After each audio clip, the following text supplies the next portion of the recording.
8:49 on a Wednesday morning on KCMO in Kansas City. Welcome in. Hope your morning's off to a great start. It's that time of the week. Let's do it. 95.7 KCMO Talk Radio. It's time for What If Wednesday. What if, instead of having you on this radio station, there was somebody else? Oh, that is the voice, by the way, of Don in Blue Springs, a longtime legendary KCMO caller who, as we announced yesterday, we found out he died last month at the age of 75. But we will keep his memory alive with that line in What If Wednesday. Him and Scott Stapp. That's right. Together. Two legends. There you go. John's got the day off, so Mark, What If Wednesday? What do you got for me on the rundown, my man? All right. What if leadership in Overland Park just took a stance on whether or not they want the Royals in Overland Park? I would respect them for coming out and just giving an answer to a very simple question. Do you want the Royals in OP?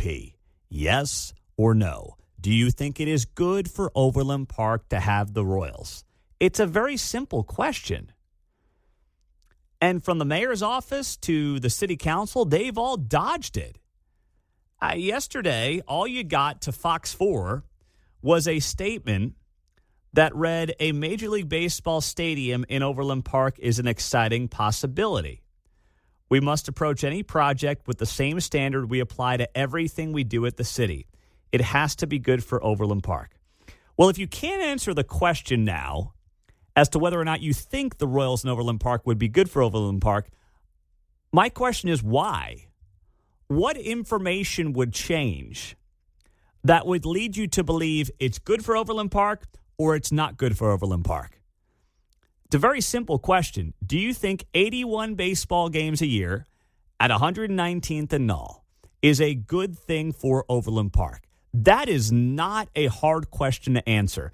And if you don't have an opinion on it yet, then your IQ is like 26. How is this possible?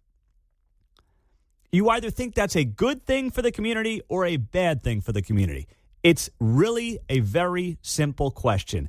And the fact that political leadership in Overland Park won't answer it after all these months, knowing full well that OP is in the mix, tells me and leads me to the conclusion that they know people don't want it, but they are afraid to say it. And this is not about R versus D, red versus blue. There are people at the state level who are Republicans who want this thing in Overland Park. There are local people who are Democrats who want this thing in Overland Park. It's not about one political party over the other. It's about the political establishment in the state of Kansas not looking out for the everyday taxpayer and not looking out for the residents in OP. That's what it's really about. What's next, Mark? What if the Swifties left you alone? Well, then I could reopen up my mentions. I guess I'll start there.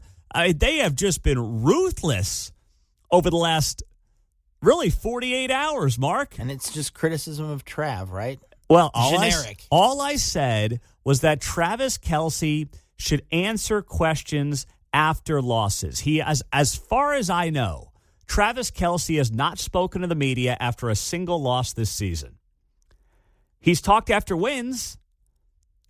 But as a leader on the team, as a 13-year NFL veteran, as a future Hall of Famer, as the biggest celebrity on the team, as one of the highest paid guys on the team, answer a few questions after a loss. Team's having its worst season in almost a decade. Answer a few questions. Give some cliche responses. I know one's going to be upset about it. That's what athletes do. But avoiding it and just floating this on social media somehow ends up in the algorithm of the Swifties, who are, they are just nasty. I don't know how else. They are a nasty, nasty bunch of people.